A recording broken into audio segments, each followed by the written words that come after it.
Assalamualaikum warahmatullahi wabarakatuh. Halo semuanya, perkenalkan nama saya Rahma Martia. Saya dari Prodi D3 Gizi. Di sini saya akan membacakan tugas keempat saya, yaitu topik sistem rujukan. NIM saya adalah 2513411056. Baik, di sini saya akan membacakan tentang rumusan masalah. Pertama ada bagaimana menjelaskan definisi dan tujuan strategi sistem rujukan.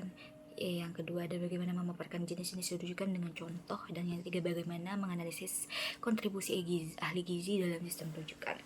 Tujuannya adalah menjelaskan definisi, tujuan, strategis dalam sistem rujukan. Yang kedua adalah mendeskripsikan paparan jenis-jenis rujukan. Di sini saya akan menjelaskan tentang tujuan. Yang pertama ada menjelaskan definisi, tujuan, strategis sistem rujukan. Yang kedua adalah mendeskripsikan paparan jenis-jenis rujukan dalam contoh. Dan yang ketiga adalah menjabarkan analisis kontribusi ahli gizi dalam sistem rujukan.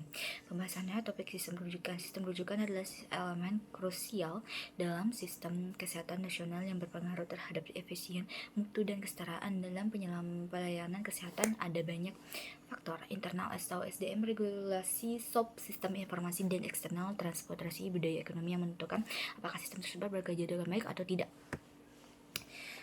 Terus jenisnya ada jenis rujukan dengan contohnya adalah rujukan vertikal. Contoh, rujukan dari fasilitas pelayanan kesehatan tingkat bawah ke tingkat yang lebih tinggi karena keterbatasan sarana, prasarana, dan kompetensi. Oke. Contohnya pasien dengan nyeri dada ke puskesmas, kemudian dirujuk ke RSUD karena menjadi penyakit jantung dan puskesmas tidak memiliki alat EKG atau alat tenaga dokter yang spesialis jantung. Dua, ada rujukan horizontal. Pengertiannya adalah rujukan antar fasilitas pelayanan kesehatan pada tingkat yang sama, setara, karena alasan non medis seperti lokasi, peralatan rusak atau overload pasien. Contohnya adalah pasien datang ke puskesmas A, tapi alat laboratorium sedang rusak, maka dirujuk ke puskesmas B yang memiliki fasilitas pemeriksaan laboratorium yang lebih lengkap. Pengertiannya itu yang ketiga ada pengertian dari rujukan balik. Rujukan dari fasilitas kesehatan tingkat lanjut balik ke tingkat pertama, melanjutkan pemantauan atau pengobatan rutin. Contoh, pasien hipertensi dirawat di rumah sakit, setelah stabil kemudian dirujuk kembali ke VKTP atau puskesmas untuk kontrol dan pengembalian obat secara berkala. Oke. Di sini ada analisis kontribusi ahli gizi dan sistem rujukannya. Pertama tuh ada promotif, atau bisa disebut dengan memberikan edukasi gizi pada masyarakat, penyuluhan kampanye gizi seimbang. Terus ada preventif, mendeteksi risiko malnutrisi, obesitas, dan penyakit degeneratif melalui screening gizi.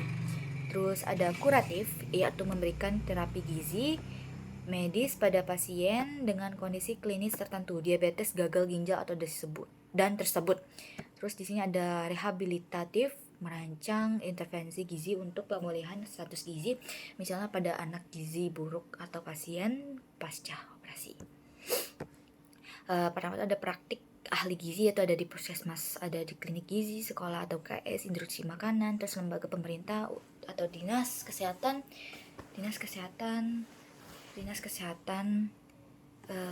dan BPOM.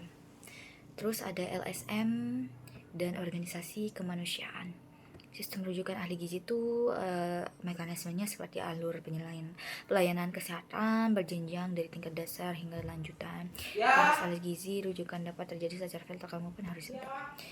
Alur sistem rujukan tuh ada tingkat dasar primer, atau misalnya di puskesmas screening gizi, edukasi gizi dasar, dan intervensi ringan atau konseling gizi. Nah, yang kedua tuh ada tingkat rujukan 1,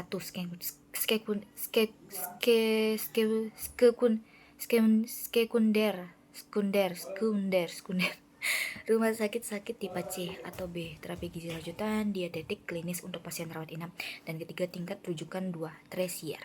Rumah sakit tipe A, penanganan kasus gizi kompleks, gizi buruk dengan komplikasi medis, kolaborasi dengan tim medis multidisiplin. Contohnya, seorang anak dengan tanda-tanda gizi buruk di puskesmas dirujuk ke RS tipe B untuk penanganan medis dan intervensi gizi klinis oleh ahli gizi rumah sakit.